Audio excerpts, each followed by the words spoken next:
Nama Indonesia berasal dari berbagai rangkaian sejarah yang puncaknya terjadi di pertengahan abad ke-19. Catatan masa lalu menyebut kepulauan di antara Indochina dan Australia dengan aneka nama. Sementara kronik-kronik bangsa Tionghoa menyebut kawasan ini sebagai Nanhai atau Kepulauan Laut Selatan. Berbagai catatan kuno bangsa India menamai kepulauan ini Dwipantara atau Kepulauan Tanah Seberang.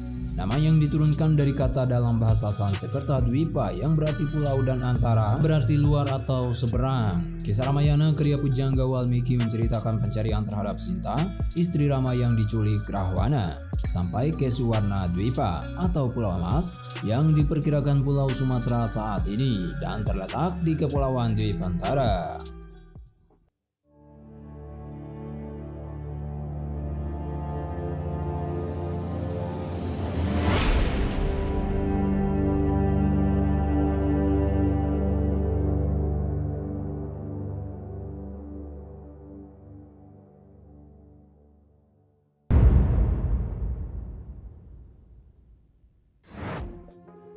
Nama Indonesia berasal dari dua kata Yunani yaitu Indus yang berarti India, kata Nesos yang berarti kepulauan atau pulau.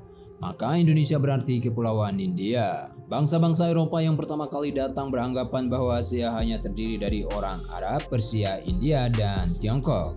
Bagi mereka, daerah yang terbentang luas antara Persia dan Tiongkok semuanya adalah Hindia. Jazirah Asia Selatan mereka sebut Hindia Muka dan daratan Asia Tenggara dinamai Hindia Belakang. Sementara kepulauan ini memperoleh nama Kepulauan Hindia atau Hindia Timur.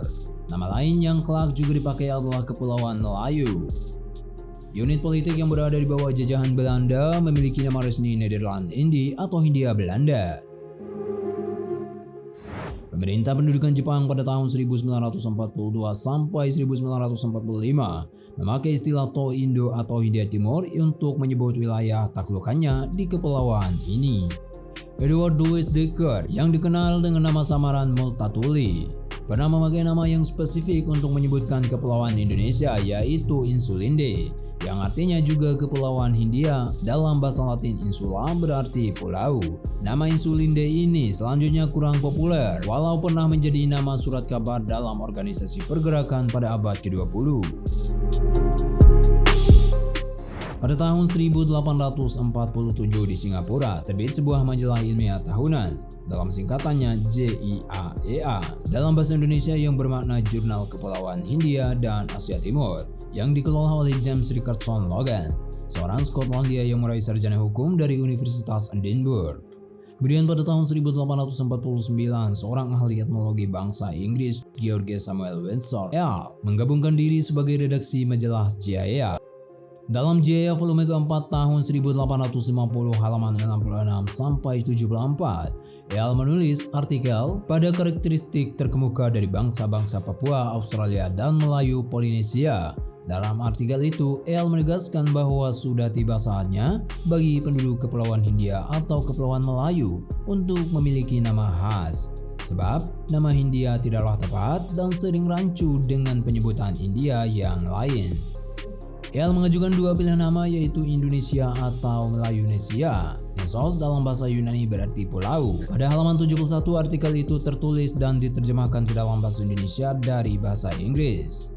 Penduduk Kepulauan Hindia dan Kepulauan Melayu masing-masing akan menjadi orang Indonesia atau orang Melayunesia. Eyal sendiri menyatakan memilih nama Melayunesia atau Kepulauan Melayu daripada Indonesia Kepulauan Hindia. Sebab Melayunesia sangat tepat untuk ras Melayu, sedangkan Indonesia bisa juga digunakan untuk Ceylon, sebutan Sri Lanka saat itu, dan Maldives, sebutan asing untuk Kepulauan Maladewa. Eyal berpendapat juga bahwa bahasa Melayu dipakai di seluruh kepulauan ini. Dalam tulisan itu, Eyal memang menggunakan istilah Melayunesia dan tidak memakai istilah Indonesia. Dalam JIAEA volume 4 itu juga halaman 252 sampai 347, James Richardson Logan menulis artikel Etnologi dari Kepulauan Hindia. Pada awal tulisannya, Logan pun menyatakan perlunya nama khas bagi kepulauan yang sekarang kita kenal sebagai Indonesia, sebab istilah Kepulauan Hindia terlalu panjang dan membingungkan. Logan kemudian memungut nama Indonesia yang dibuang "el" dan huruf U digantinya dengan huruf O agar ucapannya lebih baik. Maka lahirlah Indonesia. Dan itu membuktikan bahwa sebagian kalangan Eropa tetap meyakini bahwa penduduk di kepulauan ini adalah orang India, sebuah julukan yang dipertahankan karena sudah terlanjur akrab di Eropa. Untuk pertama kalinya kata Indonesia muncul di dunia dengan tercetak pada halaman 254 dalam tulisan Logan dan diterjemahkan ke bahasa Indonesia. Mr. Real menyarankan istilah etnografi Indonesian, tetapi menolaknya dan mendukung Malayunesian. Saya lebih suka istilah geografis murni Indonesia, yang hanya sinonim yang lebih pendek untuk pulau-pulau Hindia dan kepulauan Hindia. Sejak saat itu, Logan secara konsisten menggunakan nama Indonesia dalam tulisan-tulisan ilmiahnya, dan lambat laun pemakaian istilah ini menyebar di kalangan para ilmuwan bidang etnologi dan geografi. Pada tahun 1884, guru besar etnologi di Universitas Berlin yang bernama Adolf Bastian menerbitkan buku Indonesia atau Pulau-Pulau di Kepulauan Melayu sebanyak 5 volume yang memuat hasil penelitiannya ketika mengembara di kepulauan itu pada tahun 1864 sampai 1880. Buku Bastian inilah yang mempopulerkan istilah Indonesia di kalangan sarjana Belanda, sehingga sempat timbul anggapan bahwa istilah Indonesia itu ciptaan Bastian. Pendapat yang tidak benar itu antara lain tercantum dalam Encyclopedie van Nederlands Indie. Pada kenyataannya, Bastian mengambil istilah Indonesia itu dari tulisan-tulisan Logan. Pribumi yang mula-mula menggunakan istilah Indonesia adalah Suwardi Suryaningrat atau Ki Hajar Dewantara ketika dibuang ke negeri Belanda tahun 1913. Ia mendirikan sebuah biro pers dengan nama Indonesische Persbureau. Nama Indonesis, pelafalan Belanda untuk Indonesia, juga diperkenalkan sebagai pengganti Indis atau Hindia oleh Profesor Cornelis van Vollenhoven. Sejalan dengan itu, Inlander atau pribumi diganti dengan Indonesier atau orang Indonesia. Pada dasawarsa 1920-an, nama Indonesia yang merupakan istilah ilmiah dalam etnologi dan geografi itu diambil alih oleh tokoh-tokoh pergerakan kemerdekaan Indonesia. Sehingga nama Indonesia akhirnya memiliki makna politis, yaitu identitas suatu bangsa yang memperjuangkan kemerdekaan. Sebagai akibatnya, pemerintah Belanda mulai curiga dan waspada terhadap pemakaian kata ciptaan Logan itu. Pada tahun 1922, atas inisiatif Muhammad Hatta, seorang mahasiswa Handels Hogeschool, Sekolah Tinggi Ekonomi di Rotterdam, organisasi pelajar dan mahasiswa Hindia di negeri Belanda yang terbentuk pada tahun 1908 dengan nama sebelumnya Indische Vereniging berubah nama menjadi Indonesische Vereniging atau Perhimpunan Indonesia.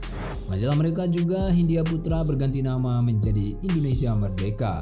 Bung Hatta menegaskan dalam tulisannya, negara Indonesia merdeka yang akan datang mustahil disebut Hindia Belanda, juga tidak Hindia saja, sebab dapat menimbulkan kekeliruan dengan India yang asli. Bagi kami, nama Indonesia menyatakan suatu tujuan politik karena melambangkan dan mencita-citakan suatu tanah air pada masa depan, dan untuk mewujudkannya, tiap orang Indonesia akan berusaha dengan segala tenaga dan kemampuannya. Di Indonesia sendiri, Sutomo mendirikan Indonesische Studi Club pada tahun 1924. Tahun itu juga, Perserikatan Komunis Hindia berganti nama menjadi Partai Komunis Indonesia atau PKI. Pada tahun 1925, Jong Islamieten Bond membentuk Kepanduan Nasional Indonesische Padvinderij atau NATIPIJ. Itulah 3 organisasi di tanah air yang mula-mula menggunakan nama Indonesia. Akhirnya nama Indonesia dinobatkan sebagai nama tanah air, bangsa, dan bahasa pada Kerapatan Pemuda-Pemudi Indonesia pada tanggal 28 Oktober 1928 yang kini dikenal dengan sebutan Sumpah Pemuda. Pada bulan Agustus 1939, 3 orang anggota Volksraad atau Dewan Rakyat Parlemen Hindia Belanda, yakni Muhammad Husni Tamrin, Wiwoho Purbo Hadijojo, dan Sutarjo Karto Hadikusumo mengajukan mosi kepada pemerintah Belanda agar nama Indonesia diresmikan sebagai pengganti nama Nederlands Indie. Permohonan ini ditolak. Sementara itu, Kamus Purwadarminta yang diterbitkan pada tahun yang sama mencantumkan 5 Nusantara sebagai bahasa kawi untuk kepulauan atau Indonesia.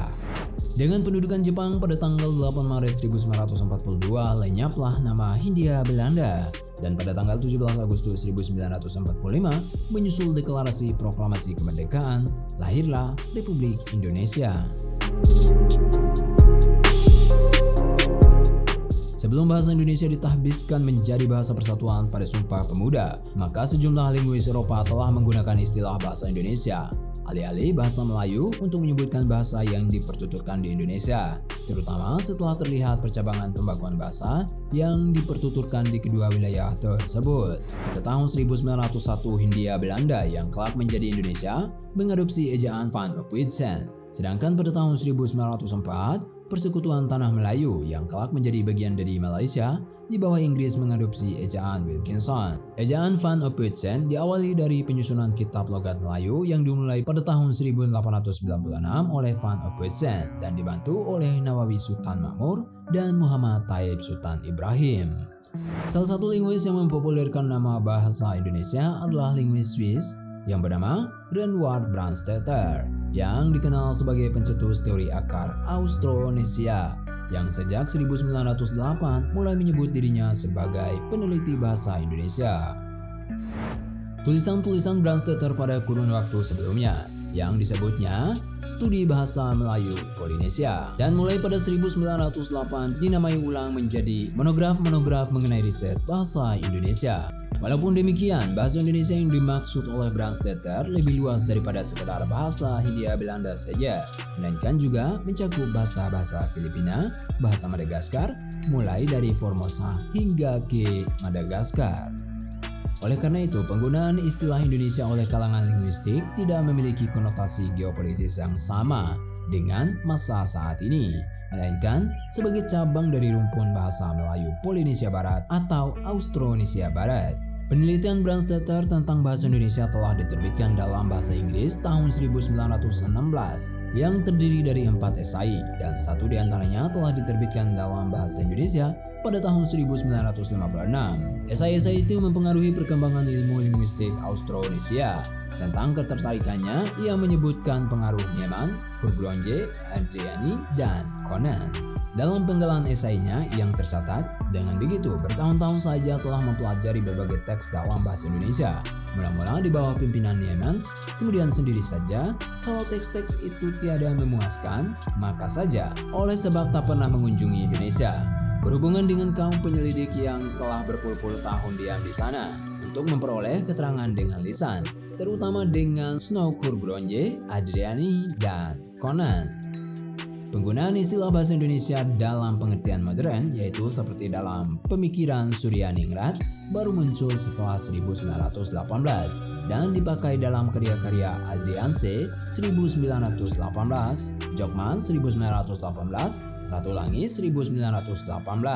Dan secara internasional, istilah tersebut mulai digunakan luas pada 1920-an seperti dalam Weber 1922 dan Kongres Internasional pour la Paix di Paris pada 1926.